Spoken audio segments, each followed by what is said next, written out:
Abah dan Abah.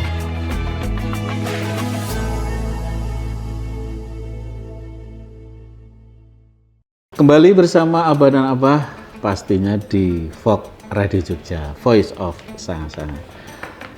Abah, kita lanjutin ya. Siap. Terkait dengan ciri-ciri orang yang pandai bersyukur tadi. Sudah 3 hal yang kita sampaikan. Siap.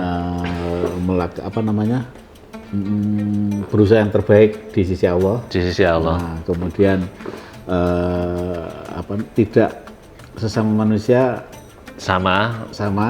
Yang sebelumnya kan itu apa? Memandang diri sendiri memandang paling diri buruk. Paling buruk. Jadi kita nggak merasa paling baik di hadapan makhluk ya. Termasuk di hadapan tadi itu anjing ya. Cerita apa tadi itu pun juga kita nggak boleh merasa paling baik di hadapan makhluk. Kemudian yang ketiga setara tadi itu ya. Selanjutnya masih ada apa? Ini hanya nasihat-nasihat aja. Oke, baik. Siap mendengar. Kata Syekh itu mengatakan, jika engkau bertemu dengan seseorang, hendaklah engkau memandang dia itu lebih utama dari dirimu. Jika engkau bertemu dengan orang tua, maka berkatalah di dalam dirimu, ya Allah, dia sudah panjang usianya, mestinya sudah panjang pula sujudnya, mesti pula dia sudah banyak sekali amalnya. Ya Allah, berilah saya umur yang panjang seperti dia. Ketika kita bertemu dengan anak muda, katakanlah, ya Allah, orang muda ini masih pendek usianya, belum banyak dosanya.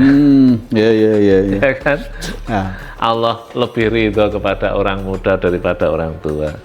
Ya Allah, jadikanlah saya orang-orang yang engkau ampuni sama seperti orang yang muda ini. Nah, itu namanya kan seperti tadi itu kan pengamalan dari apa? Pengamalan dari itu. Ketika kita bertemu dengan orang kaya, maka kita mengatakan, ya Allah, dengan kekayaannya dia lebih banyak sedekah dari saya. Dengan kekayaannya dia lebih bermanfaat dari saya. Engkau berikan kekayaan itu, ya Allah, mudah-mudahan aku engkau jadikan seperti dia. Nah, ini kan jadi tidak kemudian apa ya? Kata-kata kan kalau orang Konoha kan ulah sugih skopo lah mesti korupsi. Nah, suudzon yang luar biasa. Ketika kita bertemu dengan seorang yang miskin, maka kita mengatakan, ya Allah, mungkin engkau menyimpan harta-hartanya di akhirat sehingga dia tertahan dari harta-hartanya di dunia ini. Nah, itu semuanya dilakukan, Bah, supaya apa? Hati terjaga dalam 3 hal tadi. Ada yang berdoa, ya Allah, Allahumma ja'alni soburon, ya Allah, jadikanlah saya orang yang pandai bersabar, wa ja'alni syakuran, dan jadikanlah saya orang yang pandai bersyukur. Nah, ini kalau sudah begitu, insya Allah kita akan menjadi orang yang luar biasa, Bah. Nah, orang-orang sekarang itu kadang-kadang begini, Bah, di hadapan Allah melakukan yang terbaik, sudah sholat malam, membaca Quran, luar biasa. Lah, terjebaknya di sini, Pak. Ketika memandang diri sendiri menjadi yang terbaik. Betul. Nah, iya kan, Pak? Maksudnya kan, siapa aku sudah begini, yang lainnya enggak. Kalau enggak beri hidayah, enggak bisa seperti ini, ya kan? Jadi melakukan hal yang pertama sudah bagus sebetulnya. Dia merasa yang terbaik di hadapan Allah itu sudah baik, khairun nas, sudah baik. Tapi begitu berhadapan dengan diri sendiri, lah ini terbawa. Lah lebih jelek lagi, Bah, di hadapan orang lain terbawa. Ya kan? Makanya begini, ada ilmu syariat, ada ilmu hakikat. Ilmu syariat itu memang belajar bisa menjadi pandai. Ya kan, tapi hakikatnya kita harus tahu bahwa pandai pun milik Allah Subhanahu wa Ta'ala. Jadi syariatnya begini, aku pandai bagaimana? Aku harus belajar. Ya kan syariatnya. Tapi begitu sudah pandai, kita harus sampai kepada hakikat. Iya, pandai kan milik Allah Subhanahu wa ta'ala. Kalau tidak diizinkan pandai ya nggak bisa. Kalau dari awal EQ kita cuma 80, mau jadi profesor bagaimana? Ya kan? Iya. Ini antara ilmu syariat dengan ilmu hakikat. Maka begini, Pak. Ketika ilmu syariat itu digunakan, memang dia akan menjadi orang yang umumnya.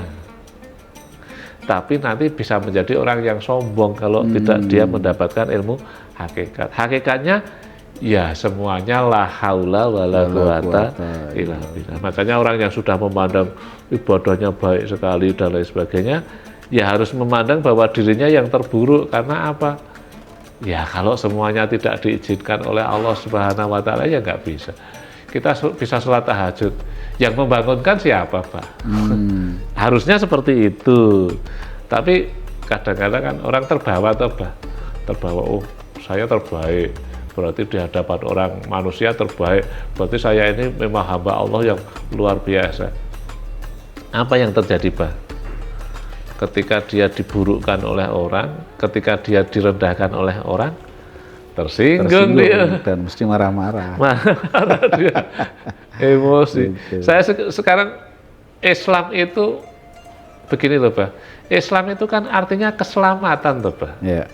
Jadi setiap orang itu mencari selamatnya dirinya sendiri. Apa hubungannya dengan kebenaran, Pak? Apa hubungannya? Maksudnya begini, Pak, ketika saya mencari selamat dengan model saya, orang lain mengatakan, kamu salah, yang benar begini. Loh, apa hubungannya? Begitu loh, Pak. Iya, kita ini kan mencari selamat, Pak. Bukan mencari kebenaran mutlak gitu loh, Pak. Yeah. Karena kebenaran mutlak itu hanya milik Allah Subhanahu wa Ta'ala. Oh, enggak bisa. Seperti itu kalau kamu minta ampun seperti itu tidak diterima oleh Allah. Loh, dari mana dia tahu? Ya kan? Nah, kadang-kadang seperti itu. Cuma itu masalah mudahnya aja. Maka di sini kan, ini kan Imam Ali luar biasa. Jadi ketika kamu di hadapan manusia ya, jadilah orang yang biasa saja. Biasa saja itu ya memang ya biasa saja, karena memang enggak ada apa-apanya kita itu. Karena semua milik Allah kan. Karena semuanya milik Allah. Kita punya kelebihan itu kan karena itu Allah.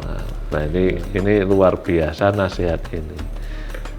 Di bawahnya ada nasihat yang luar biasa juga, Bah. Ini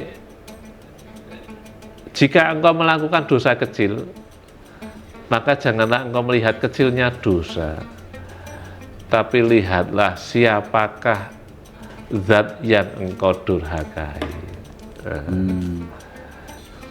Jadi begini, Pak, kadang-kadang kan begini, kalau ini ada minuman yang kemudian diberikan kepada direktur, kita sebagai pelayan kemudian masuk, kemudian nyeruput sedikit kan juga nggak konangan.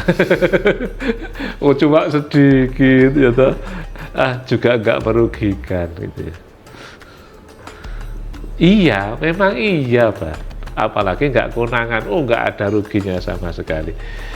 Ini kan namanya dosa kecil, Pak, ya kan? Tapi kan bisa besar, ya kan? Kalau terus menerus. Iya, namanya artinya itu ketika kita, ini kan cuma dosa kecil, tapi kan bisa jadi, ya siapa yang kamu mudorot itu siapa? Allah ya kan? Ya. Allah Subhanahu wa Ta'ala. Jika engkau memperoleh kebaikan sedikit atau memperoleh rezeki sedikit, jangan engkau melihat rezekinya itu, tetapi lihatlah zat yang memberimu. Nah, ini kadang-kadang kita nganggap sepele, Pak. Ya. Nah, oleh karena itu sudahlah, rezeki sedikit, rezeki banyak, yang memberi Allah. Memberi Allah, betul. Makanya kan ada seorang ulama itu, salah kalau kamu mencari banyaknya rezeki. Yang benar itu carilah banyaknya berkahnya. Berkahnya ya, banyak berkahnya, bukan banyak kuantitas, banyak tapi kualitasnya. Nah, karena memang keberkahan lebih penting daripada banyaknya. Baik, Kak Bajat Miko. Alhamdulillah Sobat Fok, nggak terasa kita sudah hampir purna. Maka sudah sewajarnya kalau kami berdua harus menyelesaikan kali ini ya. Harus kita akhiri karena memang sudah berakhir. Sobat Fok yang berbahagia, mudah-mudahan apa yang kita diskusikan, yang kita bahas terkait dengan rasa syukur ya, ciri-ciri syukur, maka kembali lagi kepada Sobat Fok sekalian. Monggo, ini hanya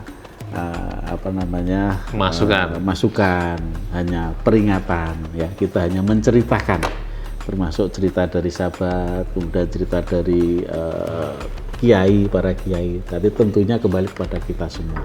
Yang mudah-mudahan sekali lagi bermanfaat, khususnya bagi kami berdua dan juga bagi sahabat Fok yang memang masih setia bersama Fok Radio Jogja. Kita akhiri, mudah-mudahan bermanfaat. Sekali lagi mohon maaf apabila ada yang kurang berkenan, tetaplah bersama Fok Radio Jogja. Terima kasih, kurang lebihnya mohon maaf. Bila taufiq hidayah. Assalamualaikum warahmatullahi wabarakatuh. Waalaikumsalam.